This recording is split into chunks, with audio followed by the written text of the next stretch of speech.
Did you know that one man, by the age of 30, conquered most of the known world? His name was Alexander the Great, and his ambition, courage, and vision changed history forever. Born in Macedonia and tutored by the great philosopher Aristotle, Alexander grew up with a dream of uniting the world. At just 20 years old, he became king after his father's assassination. But he was not content with ruling just one kingdom. He set his eyes on Persia, the largest empire of its time. His army marched thousands of miles, defeating kings and capturing cities that seemed impossible to conquer. In this video, you will follow his journey, learn about his greatest battles, and discover how he built one of the largest empires the world had ever seen. As you listen, you will improve your English skills, learning new words, understanding deeper meanings, and connecting with one of history's most powerful stories. So sit back, listen carefully, and let the incredible story of Alexander the Great unfold. Because this is not just a story, it is a journey through ambition, power, and legacy. Did you know that one of the greatest military leaders in history was just 20 years old when he became king? His name was Alexander, and he would go on to conquer much of the known world. Alexander was born in 356 BC in the ancient kingdom of Macedonia. His father was King Philip II, a powerful ruler who transformed Macedonia into a military powerhouse. His mother, Olympias, believed that Alexander was destined for greatness. From a young age, Alexander showed signs of leadership and courage. He was strong, fearless, and eager to learn. His parents saw his potential and made sure he had the best education possible. When Alexander was just 13, his father hired the great philosopher Aristotle to be his tutor. For 3 years, Aristotle taught him about philosophy, science, medicine, and politics. Alexander learned about different cultures, the art of war, and the importance of strategy. But Aristotle did not just teach him about books and ideas. He also taught him about leadership, ethics, and the responsibilities of a ruler. Alexander listened closely, absorbing every lesson. His education was not just in the classroom. Alexander's father made sure he understood the ways of the battlefield. He watched his father lead armies and conquer lands. He learned how to command soldiers and how to inspire loyalty. One of the most famous stories from Alexander's youth was the taming of Bucephalus. Bucephalus was a massive black horse that no one could ride. It was wild and dangerous, and many thought it was impossible to tame. But Alexander saw something different. He watched the horse carefully and noticed that it was afraid of its own shadow. He approached it slowly, speaking softly and turning it toward the sun so it could not see the shadow. The horse calmed, and Alexander climbed onto its back. To everyone's amazement, he rode Bucephalus with ease.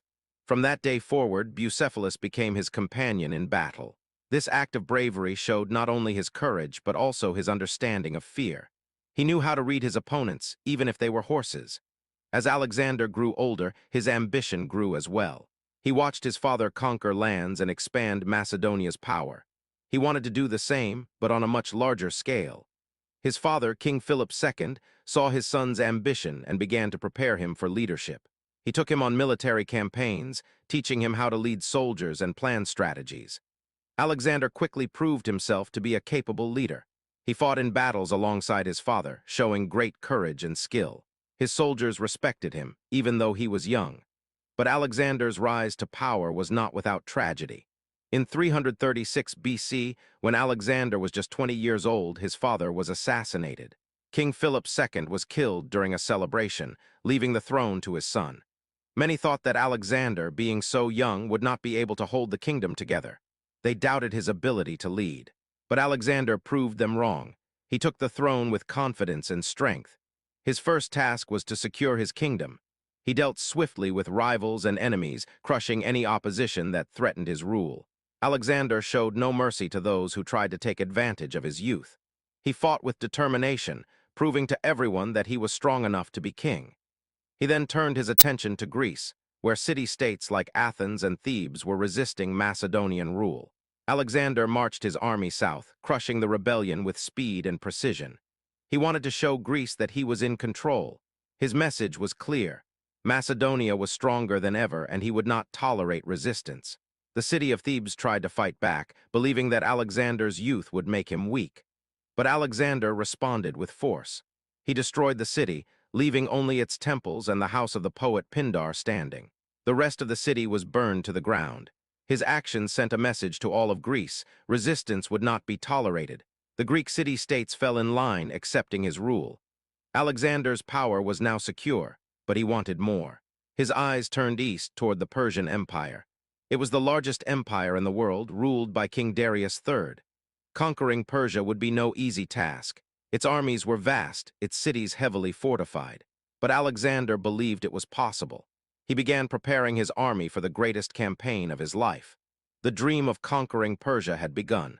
Alexander knew that if he succeeded, his name would be remembered for centuries. He gathered his generals, trained his soldiers, and planned his attack. He did not just want to defeat Persia, he wanted to unite the known world under one rule: his rule. His ambition was unmatched, his confidence unshakable. At the age of 20, Alexander set out to achieve what no one had done before. His journey was just beginning, and the world would never be the same. Alexander's journey to conquer the Persian Empire began with a bold move. He gathered his army of 35,000 soldiers and marched east, crossing into Persian territory. The Persian Empire was massive. Its army was much larger than Alexander's, and its cities were heavily defended. But Alexander was not afraid. He believed that strategy and courage could defeat even the largest armies. His first major battle against Persia took place at the Granicus River. It was here that Alexander showed the world his skill as a military leader. He led his soldiers across the river, charging straight into the Persian lines. The Persians were taken by surprise. They did not expect such a bold attack. Alexander's forces pushed through their defenses, breaking their lines and scattering their troops. The victory at Granicus was the beginning of his campaign in Persia. News of his triumph spread quickly. Cities began to surrender to him without a fight, fearing his strength and reputation. But Alexander did not stop. He marched deeper into Persia, taking city after city. His army grew stronger with each victory, and his reputation as an unbeatable leader grew. The next great challenge came at the Battle of Issus. This time, Alexander faced King Darius III himself. The Persian army was massive, outnumbering Alexander's forces. But Alexander was not intimidated. He studied the battlefield carefully, finding the weaknesses in the Persian lines. He moved his troops with precision, attacking where the Persians were weakest. The battle was fierce, but Alexander's strategy worked. His cavalry broke through the Persian flanks, causing chaos in their ranks. The Persian soldiers began to retreat, and King Darius fled the battlefield. It was a humiliating defeat for Persia and a stunning victory for Alexander. He captured Darius's family, including his wife and children. But instead of harming them, he treated them with respect. This act of mercy earned him even more respect. People began to see him not just as a conqueror, but as a leader with honor. His reputation grew, and more cities surrendered without a fight. Alexander continued his march across Persia, capturing major cities like Babylon, Susa, and Persepolis. These were the great capitals of the Persian Empire, filled with wealth and treasures. When Alexander entered Persepolis, he saw the heart of Persian culture and power. The great palaces, the statues, the artwork, it was a symbol of Persia's greatness. But his conquest was not without controversy. Alexander allowed his soldiers to take the riches of the city. They looted the palaces and took gold, silver, and treasures back to their camps. Then, in a moment of rage or strategy, historians still debate which, Alexander ordered the burning of the great palace of Persepolis. Flames consumed the halls, and the symbol of Persian power was reduced to ashes. Some say it was revenge for the Persian burning of Athens many years before. Others believe it was Alexander's way of showing that Persia's time had ended. Whatever the reason, it marked a turning point in his conquest. With Persia's capitals under his control, Alexander declared himself the king of Asia. His army celebrated, and his reputation grew even stronger. But Alexander's ambition did not end with Persia. He wanted more. He wanted to march further east, to lands unknown to the Greeks. His dream was to create an empire that stretched across the world. His soldiers, loyal to him, followed without question. They believed in his vision, his strength, and his ability to lead them to victory. He led his army through deserts, across mountains, and into lands few had ever seen. His campaign was unstoppable. City after city fell before him, and his empire grew larger with each victory. The march east continued, and with it, Alexander's dream of uniting the known world under his rule. His journey was far from over, and the greatest challenges still lay ahead. After conquering Persia, Alexander's ambition grew even stronger. He had defeated one of the greatest empires in history, but his dreams did not end there. He wanted to push further east, to lands that were mysterious and unknown to the Greeks. His eyes were set on India, a land rich with culture, wealth, and powerful kingdoms. Alexander gathered his army and began the long march. His soldiers were tired, but they trusted him. They had followed him through deserts and mountains, and they were ready to follow him again. The journey to India was not easy. They crossed the rugged mountains of Afghanistan, facing harsh weather and difficult terrain. But Alexander led from the front, marching with his men and sharing in their hardships. When they finally reached the borders of India, they found powerful kings waiting for them. One of the greatest challenges came at the Battle of the Hydaspes in 326 BC. There, Alexander faced King Porus, a strong and fearless leader who ruled over a vast territory. Porus had an army of war elephants, massive beasts that struck fear into the hearts of Alexander's soldiers. But Alexander was not afraid. He studied the battlefield and came up with a plan.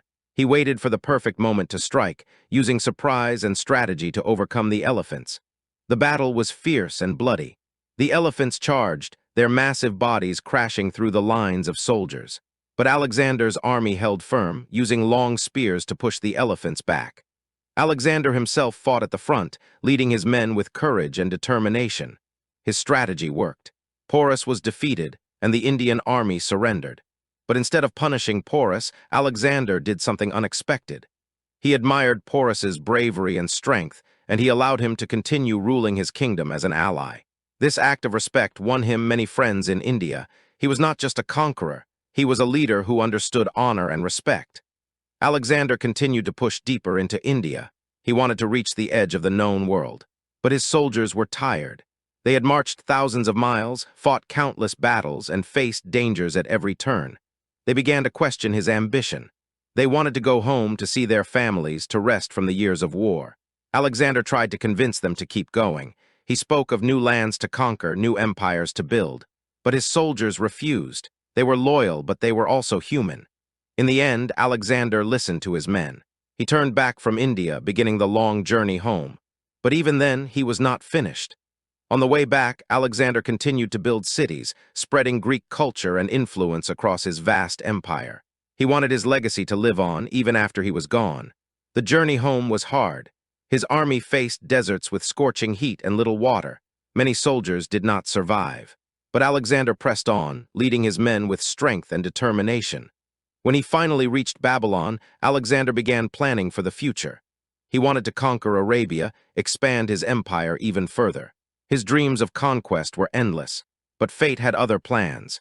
In 323 BC, at the age of 32, Alexander fell ill. His health declined rapidly, and his soldiers watched helplessly as their great leader weakened. Many believed he had been poisoned, while others thought it was a fever. But no one knew for sure. Alexander the Great, the man who had conquered the known world, died in Babylon. His empire, which stretched from Greece to India, was left without a leader. He had not named a successor, and his generals soon began fighting for control. The empire he built began to fracture, divided among his generals. But his legacy lived on. The cities he built, the cultures he connected, and the lands he conquered remained a part of history. Alexander the Great was gone, but his name would never be forgotten. After returning from his conquests in India, Alexander the Great set his sights on new goals. His empire stretched from Greece to Egypt, and all the way to the edges of India. He had built the largest empire the world had ever seen, but Alexander was not finished. He began making plans to conquer Arabia and expand his territories even further. He wanted to create a unified world, a vast empire that would spread Greek culture and influence across the known world. His vision was clear, and his ambition was unstoppable. But Alexander's army was exhausted. Years of marching and fighting had taken their toll. Many of his soldiers longed to return home, to see their families, and to rest from the years of war. Despite the weariness of his men, Alexander continued to plan. He ordered the construction of new cities, spreading Greek architecture, learning, and culture across his vast empire. One of the most famous cities he founded was Alexandria in Egypt. It became a center of learning and culture, known for its great library and magnificent lighthouse. Alexander believed that building cities was more than just creating places to live. It was about spreading ideas, connecting people, and uniting cultures under one vision. His dream was not just to conquer, but to create a world that shared knowledge, art, and trade. He wanted people from different lands to learn from each other, to live together peacefully. But as his empire grew, so did the challenges. Managing such vast lands was not easy. His generals began to question his endless ambition. They worried about the constant wars and the growing distance from their homes. Some began to fear that Alexander was pushing too far. They saw his drive as dangerous, his ambition as limitless. But Alexander did not slow down. He continued to plan his next campaign, an invasion of Arabia. He wanted to secure the Arabian Peninsula and control the trade routes that linked the East and the West. But fate had other plans. In 323 BC, while in Babylon, Alexander fell ill. His health declined rapidly, and soon he was bedridden. His generals and soldiers watched helplessly as their great leader struggled to survive. Many believed that he had been poisoned, while others thought it was a fever or disease. The true cause of his illness remains a mystery to this day. As he lay on his deathbed, his generals asked him who would inherit his empire. His answer was simple but powerful: to the strongest. These words sparked chaos among his generals. Alexander had built an empire without a clear successor, and now it was left to be fought over. His death marked the end of an era. The empire he had created, the largest the world had ever seen, began to fracture. His generals, known as the Diadochi, divided the lands among themselves, each claiming a piece of his legacy. The dream of a united empire faded, but Alexander's influence remained. His cities continued to thrive, his culture spread across continents, and his name became a symbol of greatness. Even in death, Alexander's legacy continued to grow. He became a legend, a symbol of ambition, courage, and conquest. His life was studied by kings and generals for centuries. His tactics in battle were analyzed, his strategies imitated, and his vision of unity inspired leaders across the world. The name Alexander the Great became immortal, a reminder of what one man's ambition could achieve.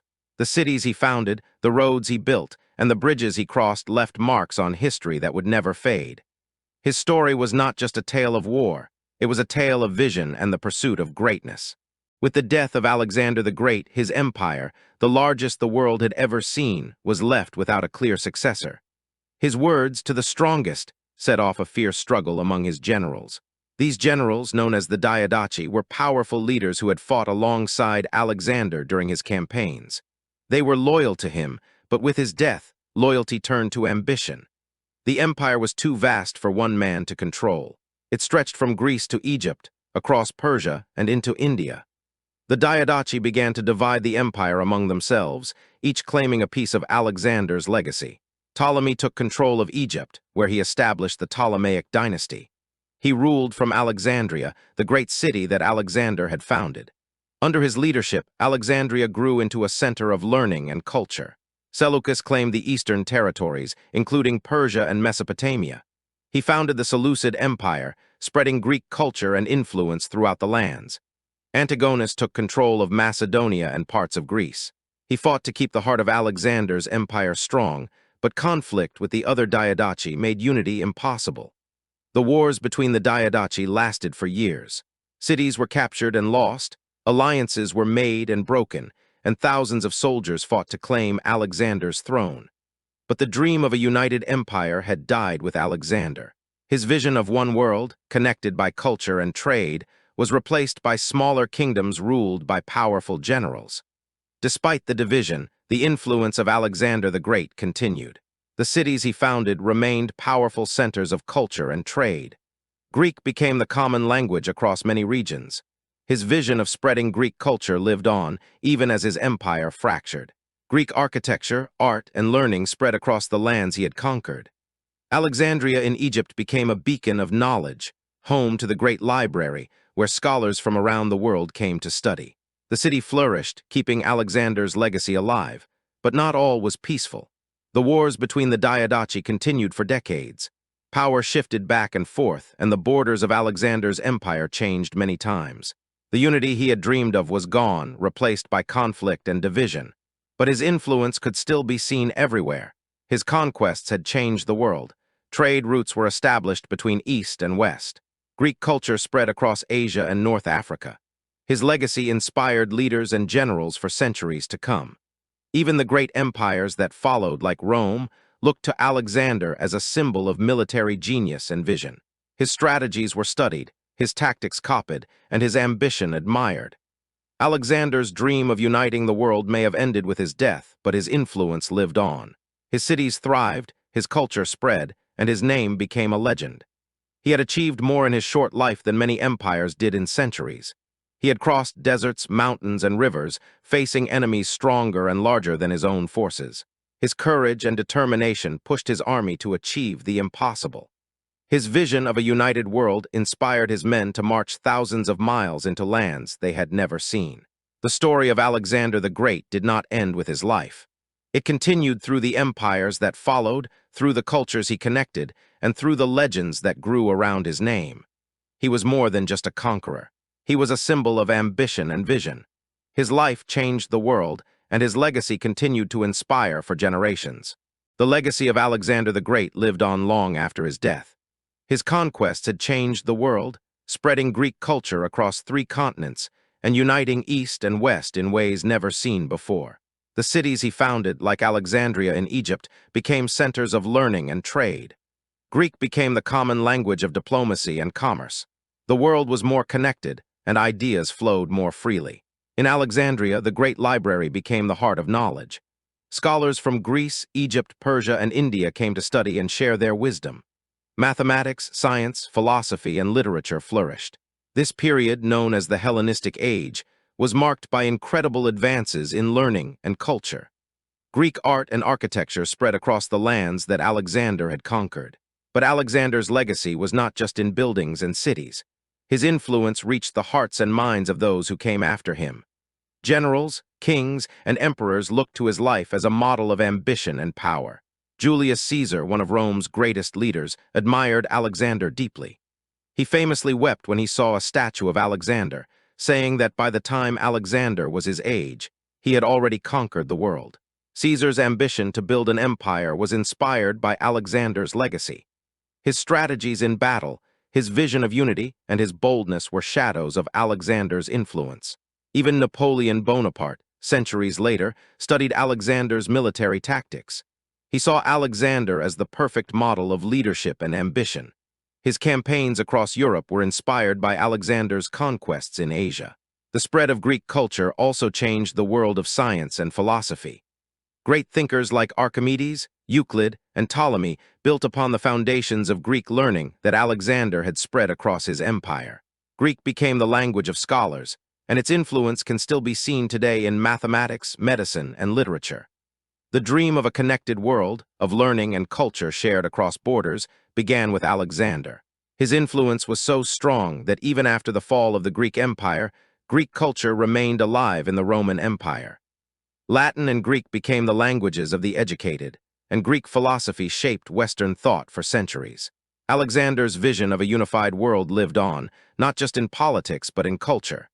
His dream of connecting East and West influenced trade, art, and even religion. The Silk Road, a major trade route that connected Europe and Asia, flourished because of the connections that Alexander had created. Goods, ideas, and cultures were exchanged, bringing the world closer together.